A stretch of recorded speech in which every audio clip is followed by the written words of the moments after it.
Welcome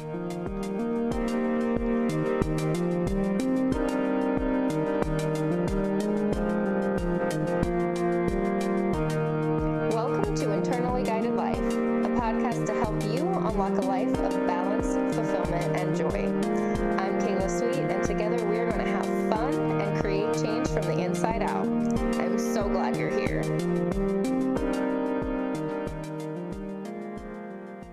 Welcome back, my friends. We are going to be exploring an amazing topic today that I'm really personally excited about. So today's episode is going to be focused on building confidence and presence, especially within a leadership capacity. And the reason I'm so excited about this is because I got thrust into leadership very early in my professional career. And these are both areas that I admittedly stumbled quite a bit in, had to learn a lot of lessons the hard way.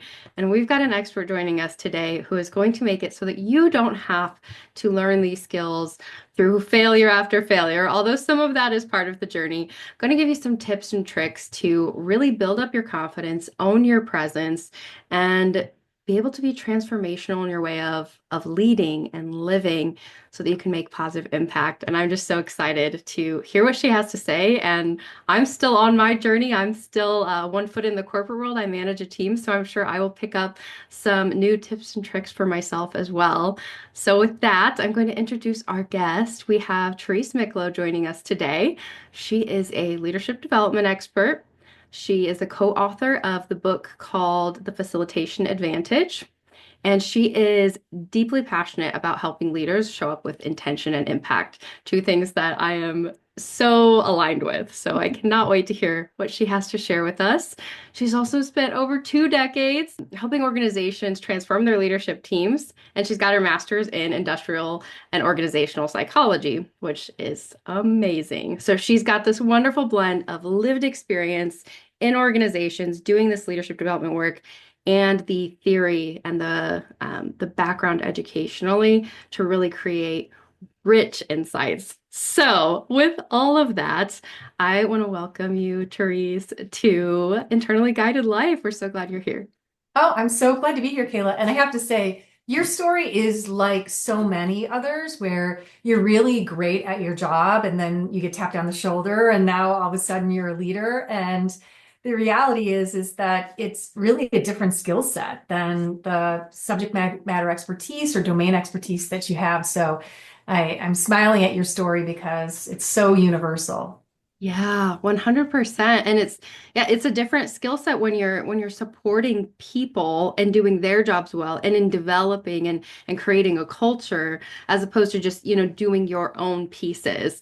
And yeah, we can talk more as we go today, but there's so many lessons that come with that. I mean, there's the presence and the confidence, but there's also like learning to stand as a leader and support others in their growth as the primary rather than being the doer, right? Like that's the other piece of it. But before we get into all of the details of this topic, which I am very excited about, one of the reasons I was really just so grateful to have connected with you is your personal story and what brought you to this topic and why you're so aligned, like in your heart and your soul with this work. Would you be willing to share a little bit about what brought you here? Yeah. And really the story starts when I was 13 years old. And we had we had a tragic situation happen. My father passed away rather suddenly, and my mom was left with raising 3 teenagers. I was the middle child. And my mom did not have a degree. She didn't have work experience, but now she found herself needing to support us. So she took jobs that she could get. And I had a front row seat at watching as she would come home every day deflated and defeated and unsure and unmotivated and doing the best she could, but working for basically bad supervisors and bad bosses. And I really felt that stuck with me. And I eventually had to get a job to help support the family as well. I worked at the public library. And one day I was putting away the career pamphlets, and I ran across this pamphlet on industrial organizational psychology. And what spoke to me was I really felt like my calling was to really help banish bad managers, bad leaders from the earth. And that's very lofty, and I will probably never completely achieve it. But I really felt this calling to work on my own capability at developing leadership skills and then being able to offer that and treat it as a skill for others. I work today now with usually mostly senior leaders, mid-level leaders, and even when I'm with them, it's never far from the back of my mind thinking about the person like my mom, who is maybe 4 levels down from them, who doesn't have a lot of choice, who doesn't have any positional power, who needs this job to support her family or his family, and and is really stuck working for a bad boss. And so I always feel that that is where my kind of greatest gifts are is to help create good leadership at all layers in the organization. Yeah, that is it's such a powerful calling, and I think the fact that you have that lived experience of witnessing the impact that happens at home when these things are unfolding at work. Like we can't divide ourselves up and show up in our fullest capacity for our families, for our passions, for the people we love when we are mistreated and mismanaged and just disrespected and sometimes worse. I mean, the stories I've heard from people, even to this day, I have so many friends and family members that are in these bad boss Yeah. situations. And, people just want to grow and thrive and contribute. And when you don't have like a context to do that, it really ripples out everywhere. So it's Yes. needed to have people focused on this. True, you don't leave it at home, right? You have a bad day, and somehow, even if you try to, hold it back and not bring it with you, it's kind of impossible. And so, yeah, it affects all aspects of our lives. Yeah, 100%. Well, we need everybody that's willing to do this work, all hands on deck. Let's banish bad managers for good. Um, so when we had talked before, we started to dig into these concepts of presence and confidence, and I was really intrigued by the way that you frame up some of these things differently than maybe what I've been exposed to from other leadership experts. We've all kind of got our unique perspective or lens through which we see these things, and it seemed like one, there's a lot of power in the things you shared with me, and two, they seem very practical, which is something I always try to bring to this audience. Mostly women that are listening right now, not all, but in all different kinds of places of life, some in formal leadership, some leading their families, their communities, you name it. So I would love to start with this idea of presence because I could get excited and try to Yeah. talk about it all at once. But tell me a little bit about how you relate to presence. Yeah, well, I think that speaking of, our focus on confidence or showing up with credibility, that there is a set of behaviors that signal to other people that we're engaging with presence, that we're showing up with confidence and, feeling like we belong in the room. And my co-author and I really wanted to take a different perspective on it because I think you'll find that there's a lot out there that offers like the do's and don'ts. Like, don't look this way or, keep good posture or, some of things that I call a little bit more old school ways of thinking about presence. And what we did was kind of look at it through a different lens and say it's not do or don't, it's nuanced. And the fact of the matter is, presence arises from something deeply wired in us as human beings that when we were walking the earth for the first time, we were looking for signals of presence in a way, but in the form of like, who can keep me safe? Who will find a good source of food? Who will protect me from a woolly mammoth? And that has never really exited our wiring as human beings. So we are, more than we're aware, very attuned to behavioral signals that indicate status. And there's still different kinds of status. There's status that comes just with by having a job, right? That, you have status because you have a certain office or you have a certain title. But we're talking about more things that are accessible to all of us, that we can make choices about. And the I think interesting thing about it is it's basically the idea of trying to match behaviors with people that you're interacting with.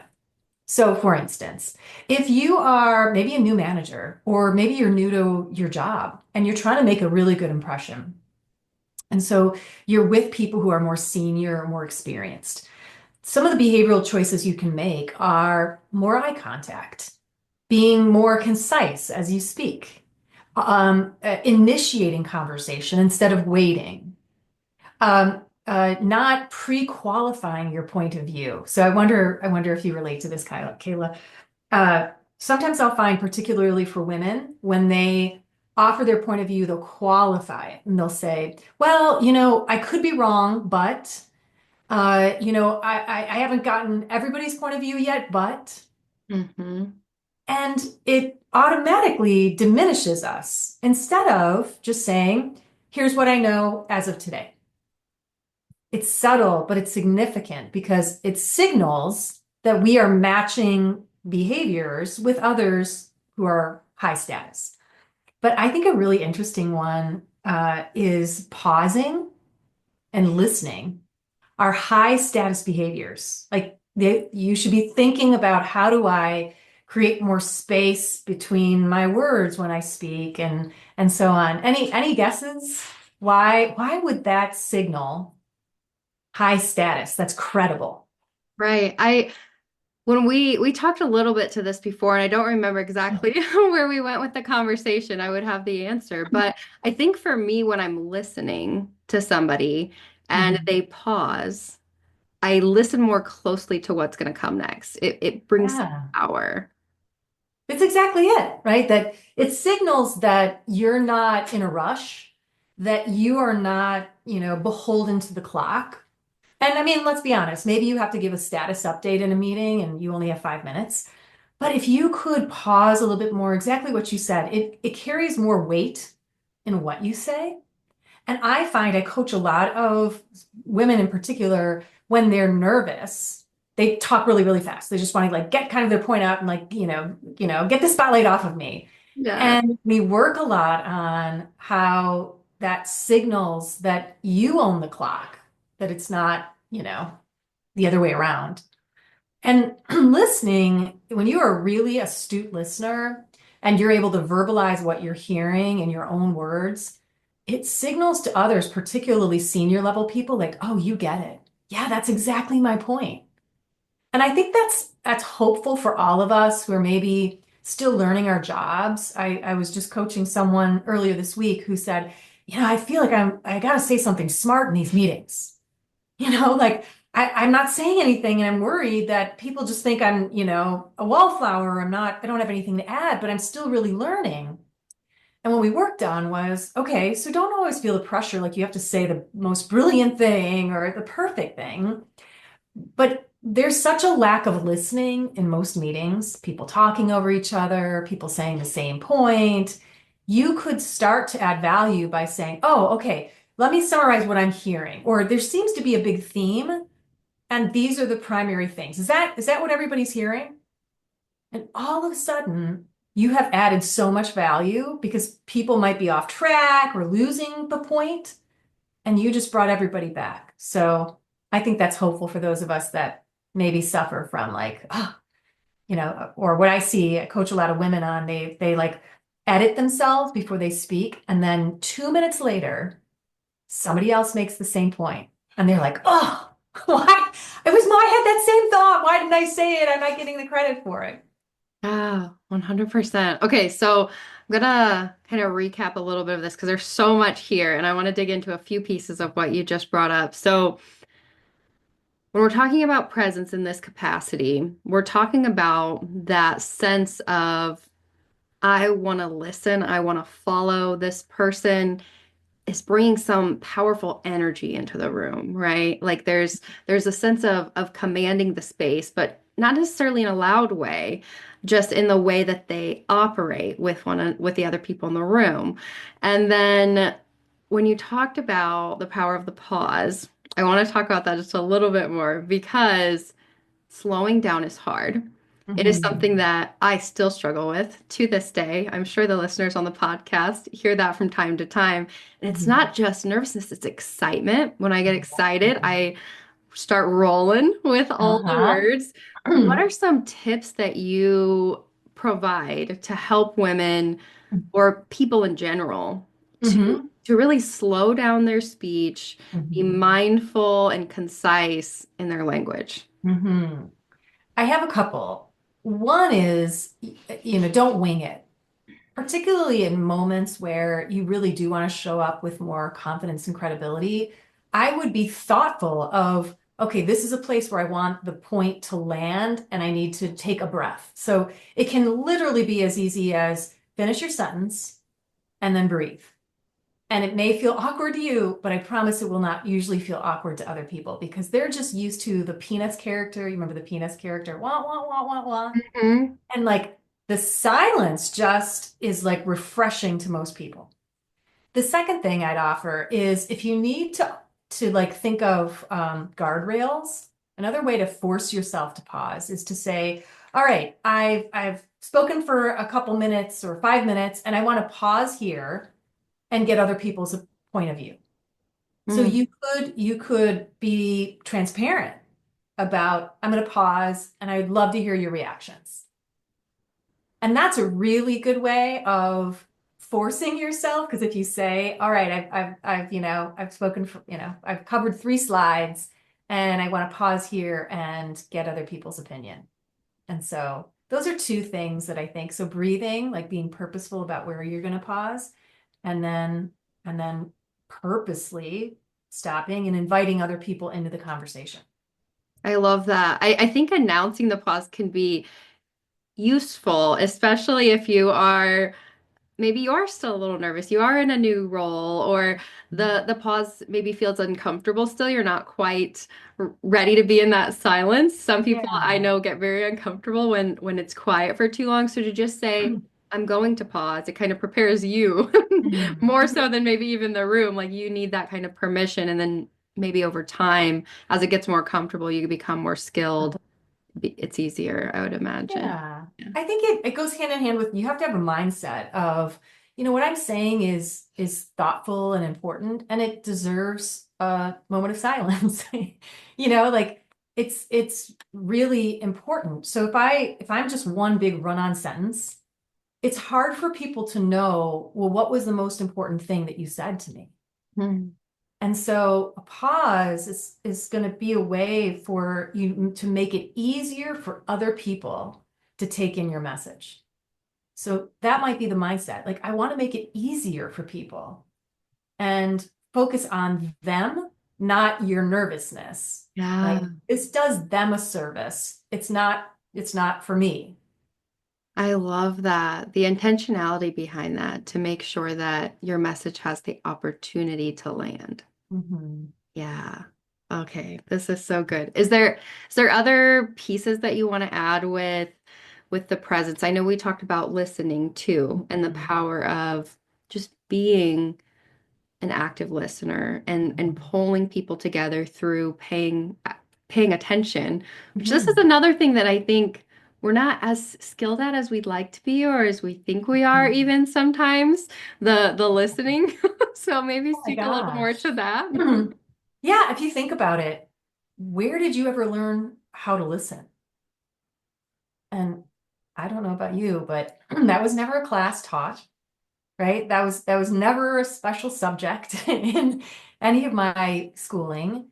I learned it from, my parents. I learned it from watching my boss. I learned it, right, just from being around people. I probably learned good things. I'm sure I learned bad things. And it's such an important skill, and we are not as humans really good at it. We're just not naturally very good at it. And then compound that with like all of the distractions, right? And the, emails and the pings of a text and all the demands for our attention. It's just made it exponentially more difficult to genuinely listen, and even verbalize what other people are saying. It's a very profound skill. Where do you direct people to to focus when it comes to this? I mean, obviously the distractions, there are certain things we can do, muting notifications or like forcing yourself to Mhm. be present in the space. I think it's even harder in virtual spaces, right? I think of like Teams and Zoom meetings where you've got the Mhm. notifications popping up on the screen. Yeah. But I think it's hard for people, even in real, you're sitting around a table Mhm. to stay truly engaged with their listening. What kinds of things Yeah. can people do to direct that a bit? Sure. I have two ideas. One, in the book, we talk about it as deep dive listening. And the idea is that when you genuinely want to hear someone, you got to think about what am I listening for? At the surface is facts, data, right? Just kind of what time is it? It's 2 o'clock. In the book, though, there's this interesting example we give. It's from the parade at Disneyland, and the story goes that uh, the people that work at Disney would always be asked by visitors, what time is the 2 o'clock parade? It's 2 o'clock. And obviously like that, duh. But here's the thing, if you got to listen under the surface, what people were really wondering was, what's the best spot for me to be at in order to see the parade? Or, I have a child, in a wheelchair and I don't know where to position them to be able to, they really want to see Mickey Mouse at, coming around a corner or something like that. We're not good. Or one of the things is listen below the surface and listen for, what do people value? What are their emotions? What's the underlying message? I'll give you another real example. So I was with a client a couple weeks ago, and they kicked off lots of new initiatives for the year. And in this meeting, one person says, so do we really think we're going to be able to accomplish all 12 initiatives by in the middle of the year? And the person leading the meeting just listened to the surface and said, yes, yes, we think we put the right, resources. We have all the things, to make these a priority. That was the surface. But you want to guess what was really underlying that? It was this like, I don't believe we're going to be able to do all of it. Or, we've said, we overcommit all the time, and now we think we're going to do this. How is that going to be possible? That, we're facing burnout, and now we're going to put more on people beyond their day job. That was the real question. It wasn't just simply, do we really think we're going to get this accomplished in 6 months? And so I've seen so many times over the course of my career, there's like the meeting after the meeting. you know, do you get Yes, I'm like, very can familiar with you the meeting after the believe like they meeting. said that in the meeting? Yep. It's because there was really a lack of listening. And so that would be my first thing is deep dive, like what's below the surface, and don't be afraid to draw that out, because if you don't draw it out, I promise it's going to come up someplace else. Mm. The second thing is a really advanced skill is the skill of restating. And restating is verbalizing your understanding of another person's point of view. And it's hard because it requires us to turn off the part of our brain that's already preparing our answer. That's already like, when you stop talking, I'll tell you my point of view. You have to turn off that part of the brain to really fully be present to say, what's the main point of what you're telling me? And then the skill is to restate in a way that sounds authentic and natural, because maybe we've all had people go to like training and they come back and they're like, so what I think I heard you saying is, and you're like, Yep. sounds like a technique. Like, when's that going to wear off? Because that is annoying. You're not aiming for that. You always, in all of this, you're trying to do some new things that are authentic to you. And so the more you can verbalize your understanding, you don't even have to agree with it. But when people feel heard and understood, you get so much more, especially as a leader. They're going to tell you more. You're going to be better at getting to the root of issues, because I work with a lot of leaders who feel like they are like playing whack-a-mole every day, of just like, problem after problem after problem. Good listening would help you get under the surface to like, well, what's the real root of the problems I keep addressing? And then solve for that. Yeah, listen more. Listen more and then speak with intention are some themes I'm hearing. Yeah, listen actively and really try to verbalize what you're hearing in a way that makes other people feel heard and understood. Mm. I think I mentioned this when we chatted before, but so much of this resonates with my training in social work and mental health. And Mhm. when you were talking about this like deep dive listening beneath the surface, I think about when we were trained to listen for the need. Yeah. People would tell us the problem, and we had to try to identify the need. And that's something I've carried with me into my leadership practice, just like what you were saying with the person who voiced their question in the meeting. That Mhm. leader wasn't listening for, those underlying things, the needs that weren't being met, or the concerns, the really valid concerns in that situation about, is this even the right thing, or how feasible is this, or at what cost, right? Mhm. So I feel like it's just so resonant to the human experience, these things you're sharing. Yeah. Yeah. Oh my gosh. That as a background, I'm sure already serves you so well as a leader because yeah, at the end of the day, it's human interaction. Yes. Yeah, I honestly think there wasn't a single thing I learned in my training from from community mental health that has not transitioned to leadership. It is Yeah. because it's human beings, but Yeah. it's I enjoy hearing it from your framing though, especially with your background and your expertise in the organizational psychology, because this is this really unique place Mhm. that it's like its own ecosystem where we have to figure out how to operate within it, how to lead within it, and how to thrive within it. And it's Mhm. not always an easy ask. So.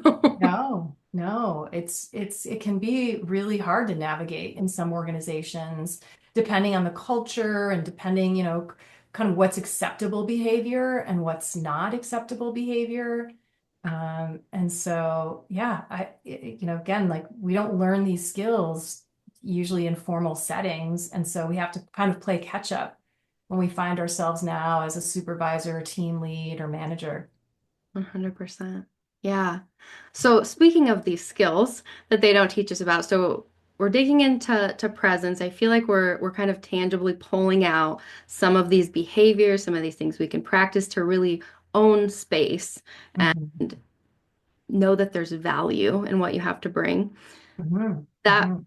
relates directly to this other piece that I wanted to dig into a little more, which is the confidence piece. And this is something I hear in the clientele that I work with, both in the corporate space and in my private coaching practice, where it's like the self-confidence piece, Mhm. there's there's wounding there. Yeah, And to feel that worthiness in your words and your message, you got to do some work there. So I want to dig into Mhm. confidence a little bit and hear, Sure. how do you approach this in your work?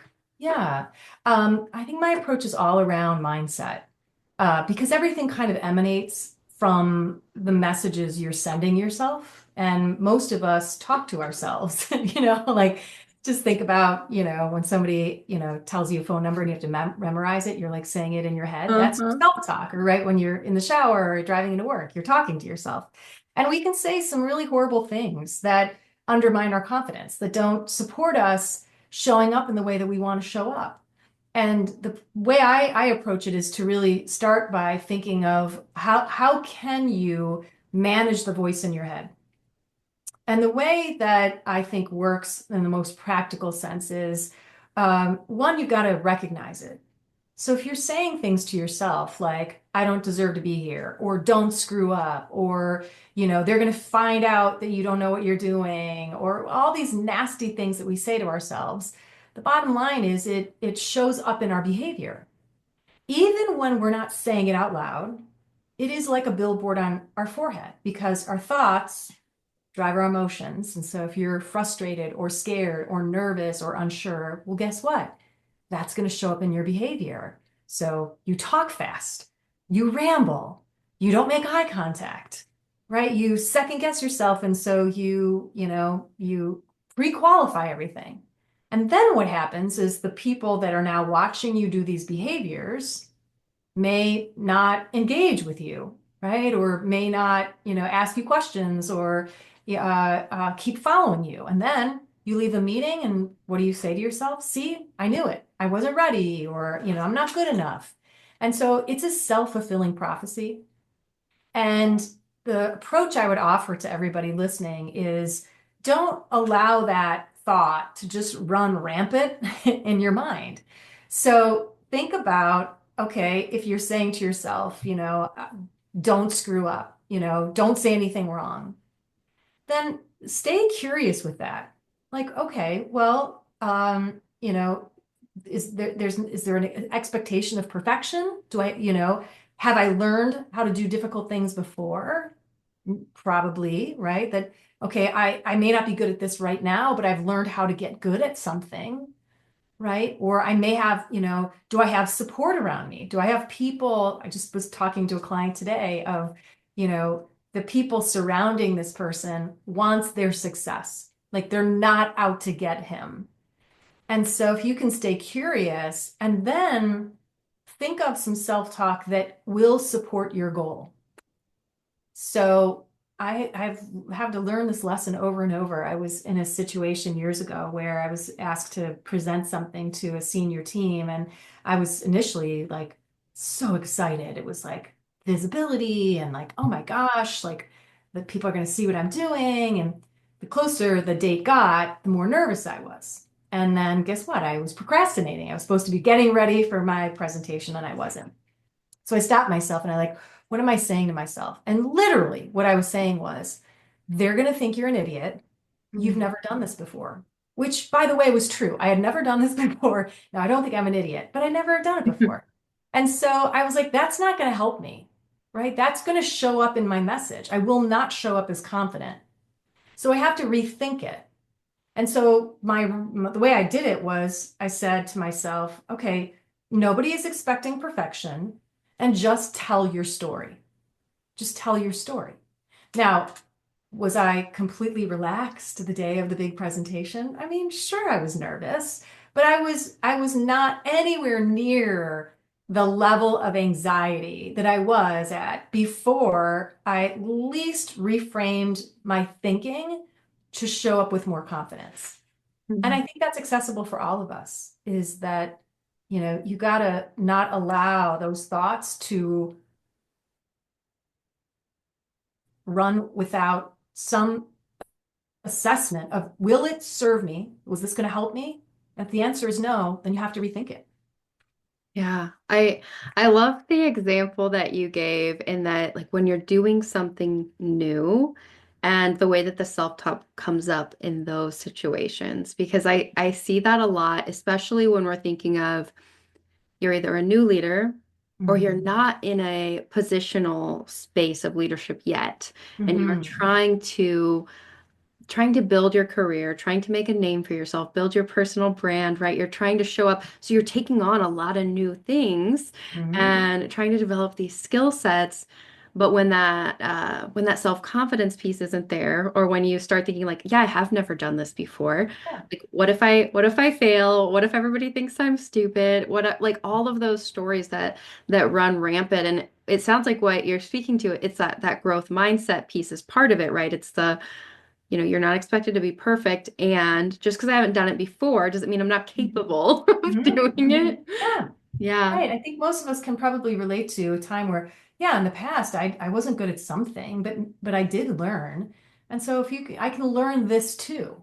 I can learn this too. And I think at the end of the day, it's really all about staying curious about, well, what else is true? Okay, well, they promoted me because they did believe that I have the capability, right? Like they're not, they don't just hand out promotions because like, it's like candy, right? Somebody does believe in my capability and I can learn to get good at this too. Yeah. Yeah. The I can learn to get good at this. This is like it really makes me think of my my personal journey because I was somebody that was very socially anxious, Mhm. growing up through adolescence, Mhm. terrified to speak, to even in a small classroom setting. So nonetheless, like in front of groups of people. And now that's part of the work that I do. I do Mhm. Mhm. facilitation, I give talks, Yeah. and I did it really poorly for a Oh, while. We all because do. the nervousness was there, and I didn't always embody the presence. I didn't always embody the confidence, but because Mhm. I had that mindset of I'm gonna learn to get good at this, even though I'm Mhm. not very good Mhm. right now. I've been Yeah. able to get, better over time. Right. And I guess I'd say my last tip is if you can't really get your head straight about it, and you really have to go into a moment or a situation or high stakes, event where you really need to show up at your best, find someone that you trust and get them to help you reframe your thinking. Mhm. Sometimes when you can ruminate, you can't get out of that, this is going to go bad. They're going to, what if I say something bad? All those things. If you cannot do that for yourself, then do yourself a favor and talk it out with someone else. Because usually even the process of talking it out, sometimes then you can really hear yourself and like, do I really think that? Like, I really don't think that I, have, any right to be in this room. I really don't think I can, you know, learn this. And that will help too. I love that. That's powerful advice because we need those people that are lifting us up and believe in us and cheering us on. But I think that's also a good point that sometimes we're just not ready or we've already spiraled to a point that we're kind of having Hmm. trouble pulling ourselves out. And Hmm. so knowing who those support people are that you can turn to, Yeah. get a lifeline for yourself. Yeah. Yeah.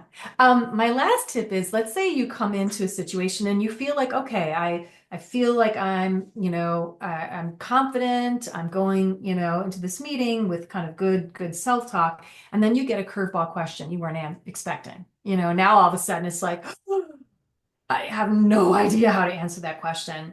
My other suggestion is this is where you have to take a deep breath because when we get nervous, we tend to take shallower breaths and then we're not even giving enough oxygen to our brain. And this has happened to me too many times, Kayla, where you're about to fall asleep and you have the perfect comeback to something that was said at noon. Like, oh, why didn't I say that? Oh my gosh, I had the perfect thing to say. That's because you're now in a more relaxed state, right? You're giving your brain some oxygen. So that's my tip. So if you're caught off guard and now you're really starting to, reel a little bit, it just, take a deep breath. Yeah. Yeah. Breathing is powerful if Isn't you it need to so simple? I mean, relax. I know it's like, yeah, I do it all the time, but but there really is a lot to it, and it's a really important, kind of practice. Yeah, it's funny because it's so accessible to us at all times. Right? And yet, when we need it most, like you said, we Yeah. go to the shallow breath or we Uh-huh. it's like we forget the ability to pause, Yeah. breathe. It's Yeah, it's okay like to reset for a sec. we enter a kind of a fight or flight mode, right? That our brain can't really now detect, is it a tiger about to attack me, or is it just Bill from accounting asking me a question about, the next quarter's results or whatever. Yes, 100%. You've got to remind your body that you're not in Yeah, physical danger. that's right. That's right. Yeah. Yes. So when we're talking about confidence, I'm curious, I just want to ask a more open question of you. So I know you've been doing this work in organizations for a long time. You have this coaching clientele that you're working with currently. What are some of the common barriers or challenges that you see arising for people along the realms of really stepping into some of this confidence and presence? I mean, the mindset stuff obviously is key. We've got to do that. But are there Mhm. other things that you notice, patterns that would just be useful to share? Yeah. I think that another pattern that correlates with confidence is actually the skill that's connected to emotional intelligence, and that is self-awareness. Like, are you clear with how you're showing up in an objective way, right? Not with a filter that's not quite accurate, but objectively, do you see how you're showing up? And then do you know how to flex to people? Because we're working with a lot of people that are different than us, that take in information different than us, communicate differently. And sometimes the lack of confidence is showing up because you're approaching interactions with people in a way that feels right to you, but doesn't feel right to other people. Mm. And so that can erode and it can compound an issue of confidence. It's like, so I'll give you an example. Like earlier in my career, I'm a pretty analytical person. I'll say that. So I feel like it's very important for you to know a lot of the details when I'm presenting something. So I had a boss who was much more driving style, very fast paced. And I would go into his office and I would, I would want to show him an update on, let's say, project progress. And I could start to recognize that he wasn't paying attention to me. How did I know? He would do the subtle look at his watch. He would shift in his seat. If we were looking at materials, he's flipping to the last page. And as I was watching him and I'm still talking, my confidence was just eroding because my self-talk is I'm not keeping him engaged. He doesn't like this. He doesn't think this is worth his time. And what I realized was I was approaching him in a way that felt good to me, but not necessarily fit him. And here's how I shifted. So instead of starting with a lot of the detail, I shifted to starting with the headline.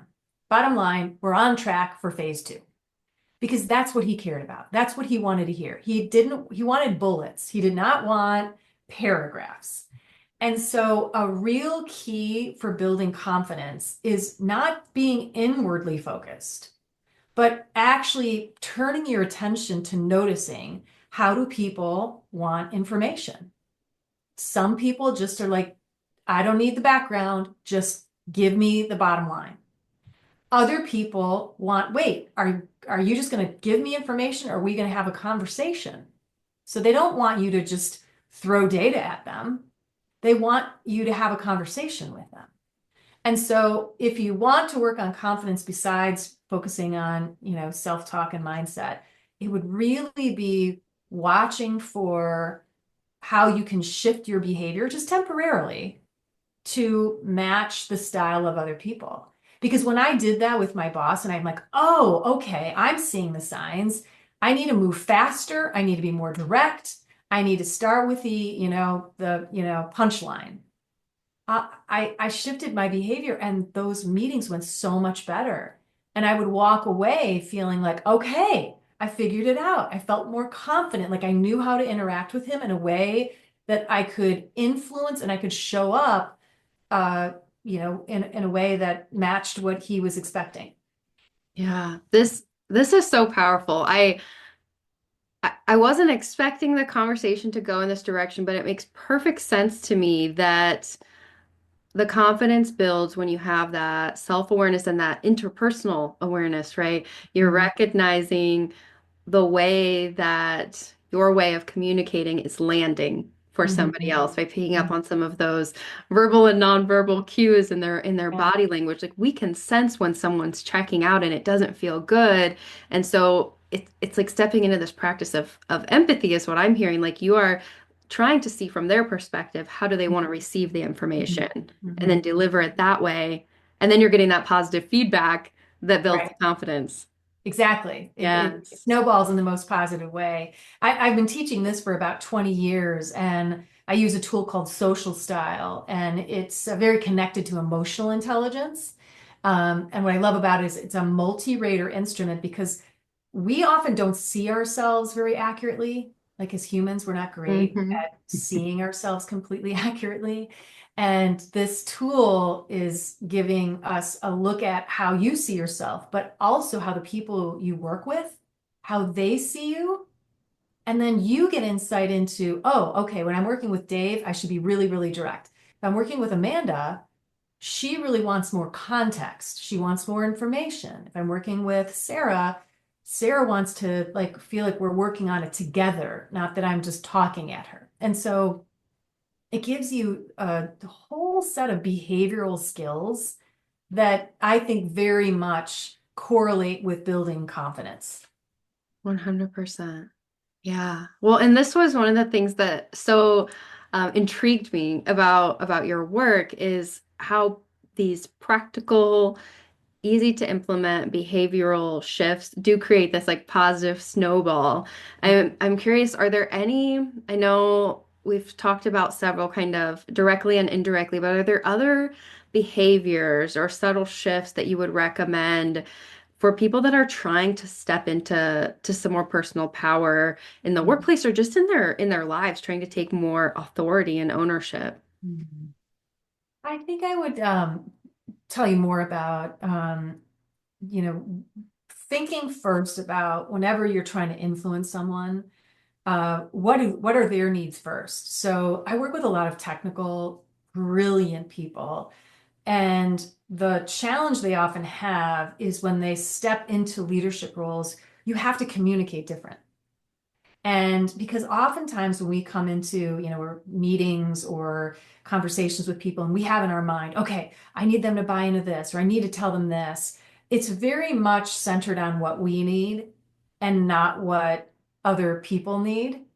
And so I think my other tip would be your starting point should be stepping into the shoes of the people you're trying to influence or communicate with and understand things from their priorities first, because that's going to lean you into creating a better pitch deck or communicating something more effectively or showing up with more confidence. We've just got to keep turning our impulse away from focusing on ourselves to focusing on others. Yeah. I think the additional like layer that I heard there was understanding not just maybe the perspective, but also the priorities of the Mm, person that yes, and I think ever like their, said. yeah, right, their Yeah. roles, their goals, the strategies that they like, if you have that context, it's really going to help you speak their language and meet their needs in a different way. Yeah, to that point, another good like confidence building tip, let's say you're new to maybe an organization or you have to present to someone you don't know well, go ask those questions. Like, what are their priorities? Like, what do they really care about? How do they like to receive information? Sometimes we just focus on what's our message when there's so many more things we could be doing that will show up with more confidence. Even like, what am I curious to know about? Like sometimes we aren't great listeners or we don't engage people well because we're not coming at it with a point of curiosity. It's like how many meetings are you in every week where somebody's presenting something and then they say, does anybody have any questions? And I don't know about you, but I hear it and most people don't take, don't walk through that door. They're just like, keep going, Yeah. because that's not a very curious question. And so another way you show up with confidence is again pointing the attention to others. So instead of saying, do you have any questions? Which nobody answers, might say, all right, I'm really curious about how this resonates with you compared to what we did last year. That's a more curious question than any questions. Yeah. Or, we covered a lot, and I'm also recognizing that this is all additive to what you have on your plate. How do you see this getting done? That's curious instead of any questions. And even by asking questions like that, it also shows you're confident because you're not shying away from a tough conversation, right? Like you are willing to like open the floor up for a conversation. That requires confidence, right? Because you might get asked a question you weren't ready for, or you might get a curveball question, or someone might offer something that takes you off the main point. And now you're like, oh my gosh, we're off track. And that still will show up as, confidence, even if you don't have the perfect answer, but that you show you're curious to get other people speaking. Yeah, this whole conversation, I'm just like nerding out over here, but it Oh, sounds like the curiosity is a piece of the confidence puzzle, yeah. and that's another thing I haven't.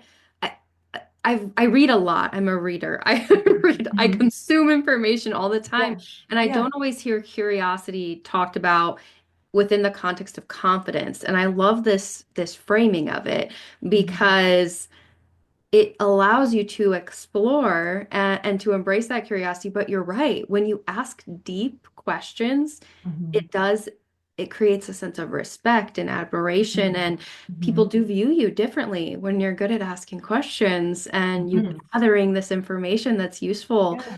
I love that.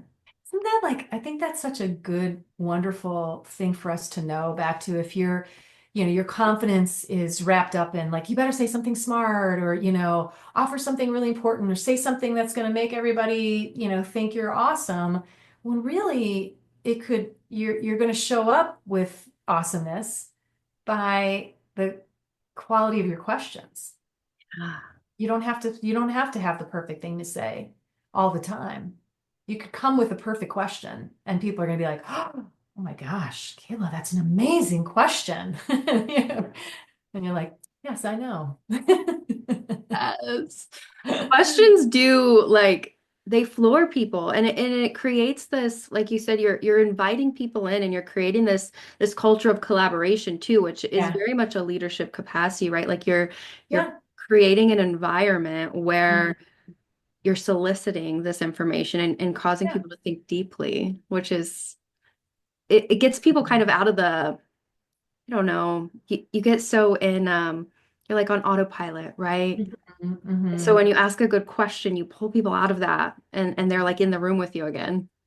Yeah, and you're sharing space, like a real dialogue is sharing space with other people's opinions and ideas. And that signals confidence because it's like you are confident enough to, no matter what happens in this conversation, you're going to be able to be okay with that.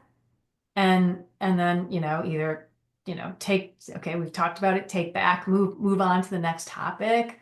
But yeah, it's kind of counterintuitive. Yeah.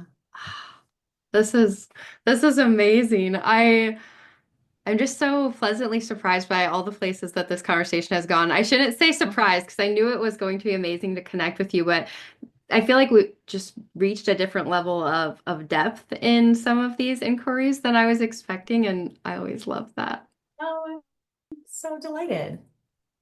So we've only got a couple minutes left. I think at this point we probably shouldn't dig into any more really big concepts, but I do want to open the floor just a minute to you to see, is there anything else that you would share? I've shared with you kind of who the listeners are of Internally Mhm. Guided Life. You know, this is a population of people who really want growth, want healing, want transformation. And, you know, we're all on this journey together. So is there any final words or things that you would share specifically to the listeners of Internally Guided Life that maybe we didn't talk about yet or yeah. Yeah. I guess I'm a believer in to try to pick one thing and don't try to do 10 things at once. Particularly when you're trying to be, change behavior or expand your confidence or how you show up with presence.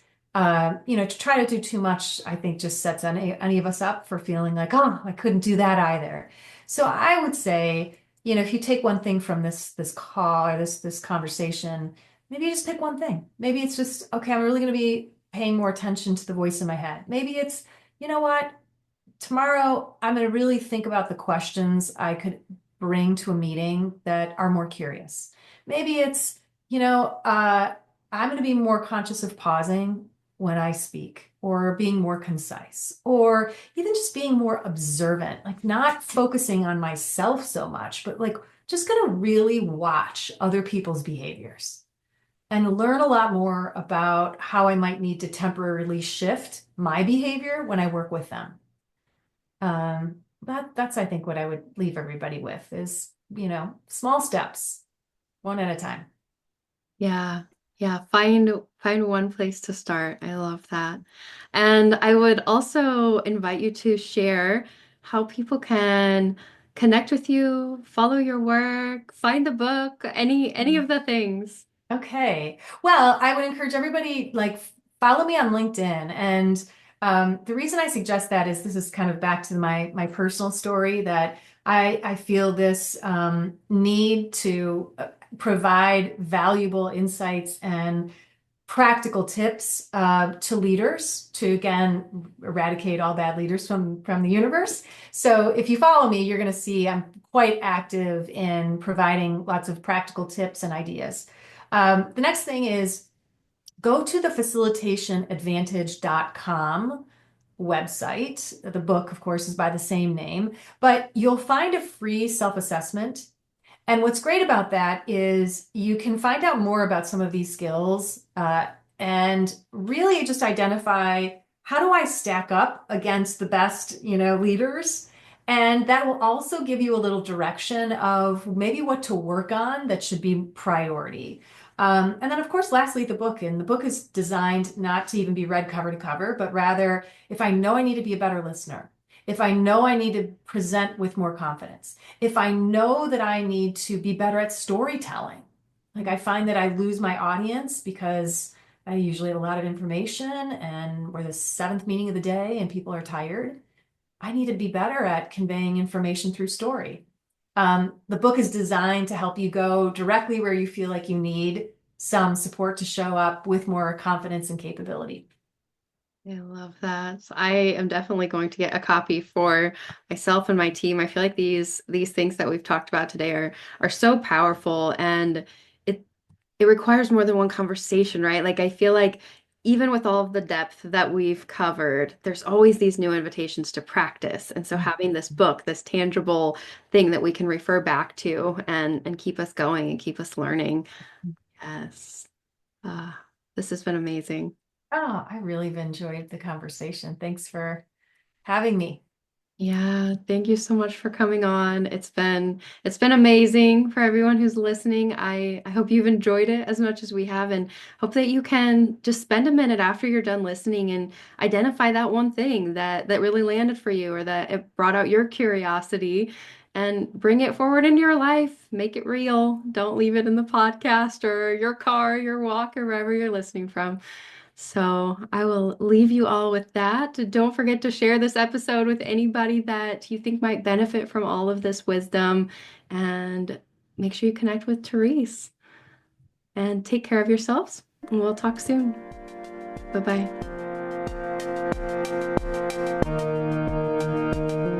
Thank you for listening. If you want more resources on thriving in your life or want details on working with me, check out my website at internallyguidedleadership.com or follow me on Instagram, Facebook, or TikTok at Internally Guided Coach.